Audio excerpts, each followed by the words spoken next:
রান্না করতে আমার একদমই খারাপ লাগে না। আর সেটা যদি হয় পছন্দের রেসিপি তাহলে তো কথাই নেই।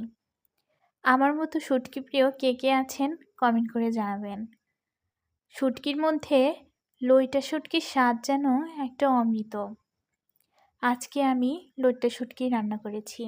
লইট্টা শুটকি ভুনা আমার ভীষণ পছন্দ। ভুনা করতে আমি এখানে নিয়েছি কিছু পেঁয়াজ কুচি, রসুন আর একটু রসুন বাটা, আদা বাটা, জিরা বাটা, সাথে হলুদ গুঁড়া, মরিচের গুঁড়া আর হলো ধনিয়া গুঁড়া।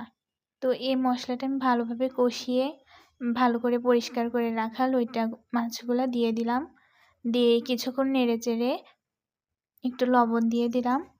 তারপরে আমি কিছু আলু কুচি করে দিয়েছি। লইট্টা ভুনার মধ্যে এভাবে আলু দিলে আলুটা খেতেও খুব ভালো লাগে আমার কাছে। নামানোর আগে কিছু ধনেপাতা দিয়ে দিলাম। ঝটপট রেডি আমার লইট্টা শুটকির রেসিপি।